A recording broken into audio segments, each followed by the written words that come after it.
and everything makes you initially probably happier because it's new. There's a novelty. I mean, it's distracting. And at some point, you adapt to it. And the moment of adaptation is the moment you probably go back to reverting to the way you felt before all of it. You're not worse, but you're presumably not better. Life is so much more than just climbing a ladder and getting to the top and realizing you're not much higher than you ever were before. That the world is, you had everything inside of yourself, mostly to be happy before the journey started. And probably what you needed most is purpose. You have that, health, and relationships. And I think that, a lot of people take the last one for granted, those relationships. And that's kind of probably been my journey. The cost of your addiction to work. In hindsight, you can maybe point at the cost and say, this was something I sacrificed at the expense of happiness because of that addiction to my work. What are those things? Let me first say that it was mostly worth it. Yeah. And so I want to be clear about that I wouldn't have done it dramatically different. It's like the journey of Airbnb, of being able to build Airbnb, has been unbelievable. It's been the great joy of my lifetime. And if people could experience what I had experienced, I would say to them, it would be the most unbelievable ride of a lifetime. And I wouldn't want to change a ton because it's been amazing. But if somebody's listening and they're about to go on this journey, I would forewarn them about some things that no one told me. And no one told me when I started this journey is two things. The first thing is how lonely it would be. And it doesn't have to be, but it's almost like by default. You see, when I started Airbnb, I started with my friends, two of my friends. Then we hired people. And those people, they were employees, but they were also kind of our friends. And this notion that I was the boss and there was a power imbalance. Well, we're all like broke working at a 3-bedroom apartment. So what does it mean that I'm CEO? Like that's kind of just a title. And so I felt really connected. We weren't a family, but we were more like a family than a business if it was one or the other. And then as we got successful, then it became more of a corporation. There was a chain of command. There were more boundaries. You started hiring people that had families, and people with families don't hang out with you on nights and weekends. And then it's just like it becomes more formal. And that's the moment that your employees become your employees and less your friends. And that gets more and more isolating. And then people start looking at you a little bit differently, and it feels really good, but you can just find yourself working more and more to live up to the responsibility. And you feel like you're never working enough, and you're working 60 hours a week, then 80 hours a week, and 100 hours a week. And you just almost feel guilty any second you're alive and you're not working. And I'm a huge proponent in pouring your life into something. But I think that what I thought was every incremental hour would make me more productive. But it turns out that we need to step away from work. We need to be happy. We need to have some healthy relationships to probably make good decisions.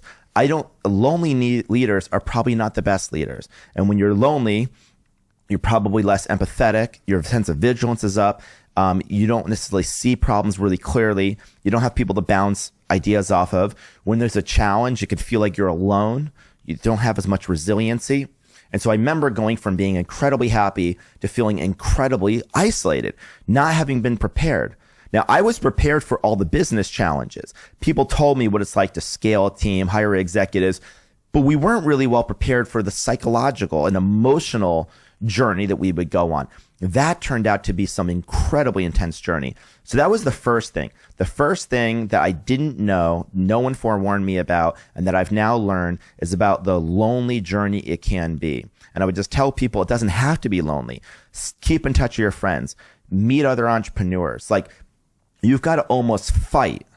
The world, as you go on this journey, is going to isolate you into a bubble that's going to completely detach you from reality. And if you're not careful, you can lose a sense of yourself. And you have to fight every single day like a person in an ocean without a life jacket, just staying above water. And that staying above water is fighting the temptations of isolation so that you can remain connected. And if you're connected, you're going to be okay. But it's not going to just happen. Most people you don't have to think about breathing. You just breathe. You have to think about staying connected. The other thing is you can't try to be successful to think it's going to solve something inside of you. Being successful, other than maybe a sense of purpose. It turns out having a purpose and serving others and being focused on something, that's generally good for you. Beyond that, no amount of status and power is going to fill something inside of you. Whatever is inside of you that you're missing, you need to probably fill, through introspection. Like we might call it solitude, connection to self. Or maybe, many of us growing up were kind of lonely. And so we wanted to be loved. So we decided to pursue these things so that people would be connected to us. But then by working, we're just lonelier, more and more isolated. In fact, maybe the thing we had to do the entire time was reach out and bring people in. Maybe that was the thing we were missing. And that was probably what happened with me. If you could talk into Brian's ear in October 2007, when you were 26 years old and you arrived in San Francisco, and you could say, Brian, listen, here are some practical things I'm going to do. Here's how I'm going to change your schedule for the next 10, 15 years. I'm going to add 1 extra hour of something to your schedule every week. What would that 1 hour be? It's completely obvious to me that I would make time for the people I love. Who is that? I would start with my family, especially my sister. I'm now really close to her, but for a bunch of the Airbnb journey, we would go weeks without talking. For no other reason, I was just busy. And and there's this paradox that when you go on this crazy journey like I do, a lot of people don't reach out to you because they're afraid to reach out to you because they think they're bothering you. But you're so busy that you're dealing with inbound from the business that if no one, you're just reacting all the time. So if your friends don't reach out to you, you're not going to reach out to them because you're just reacting to everything. And they're like, well, they're so busy. If they want to talk to me, they reach out to me. You see how you end up in this drift and drift and drift? I would have stayed connected to my high school friends. I have high school friends I now do an annual trip with, some of them I didn't talk to for almost 20 years. I graduate, I didn't keep in touch with them. It's one of the great regrets I have. I had college friends that I lived with after RISD, but every year as I went on my Airbnb journey, we talked less and less and less, and I drifted more and more away. And I could go down the list. I had this thing I talked about it once before, but it was 2021. It was like May or June, and I had developed at this point, long relationship with President Obama. He had left office, and he became a bit of a mentor to me, and he mentored me on leadership and business. And at one point, he took a personal interest in me. And I remember I was single, got out of a relationship, and I kind of felt lonely. And I remember telling him, I think I need to be in another relationship. And he said, I don't think you yet need to be in a relationship. I think what you need are friends. And I thought to myself, but I have friends. What do you mean? But then he explained that he had these 15 people in his life, many of them before, mostly before he was president.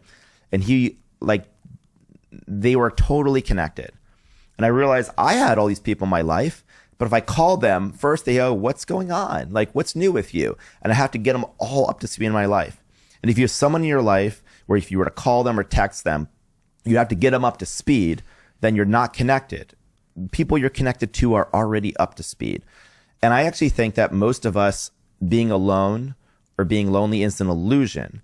Or maybe the illusion is that people don't love us. And the fact is we have all these people, but we're not reaching out to them. And they're also not reaching out to us. And everyone's waiting for someone else to take some initiative. And it seems crazy because we're just a text message away from our entire life. And yet, what do? We open the phone, and instead of texting people or FaceTiming them or seeing them, what do? Open social media? So opening social media is like going to a dinner party, except you don't go inside, you're looking in the window. And, it's great if it's a way station to meet people, but if you're just look in the window and that's your social life, then you're going to feel really sad. So knock on the door and walk in and start talking to people, start hanging out. So that would be the thing I would do. I wouldn't have been totally isolated. I would have stayed connected to my family, my close friends. And really, the only other thing I'd say is I'm now friends with a bunch of other entrepreneurs, including, you said you had Daniel Ek on the show. And I would call him a friend, and I spend time with him and others. So in other words, I would keep my old friends, and I would be friends with people in my situation. So Daniel Ek doesn't know the Brian before Airbnb. So maybe he doesn't know the real me, that me, but he does know a different real me that my childhood friends can't know, because my high school and college friends can't possibly know what it's like for me to go through what I'm going through. And I can tell it to them, and they can have compassion, but they can't possibly know what I'm talking about. But Daniel can. And Daniel can know what it's like when an executive leaves you, where everyone's kind of, the walls are caving in and you feel like you're not scaling and you're like drowning in this. There's all these things I can describe. We have a shared experience. So I think those two groups are really important. Your roots and your friends from the past, and your friends from your present day shared experiences. And there was a period of time where I didn't have either of those, really. As you were saying that, it reminded me of a phrase I heard many years ago in a book I read that said, the things that are easy to do are also easy not to do.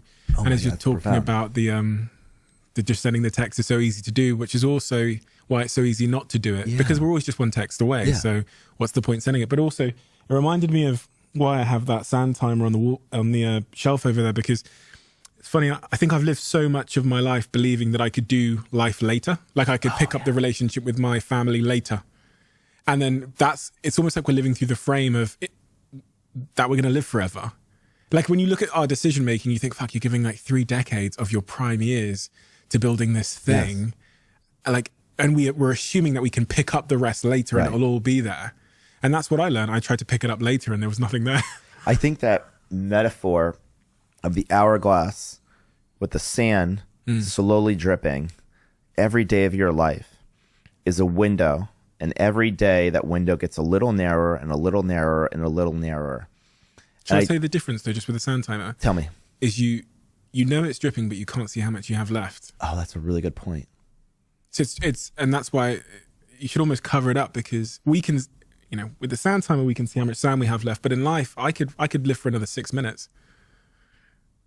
And so could you. Or it could be 6 months or 60 years. And yes, that's a profound thought.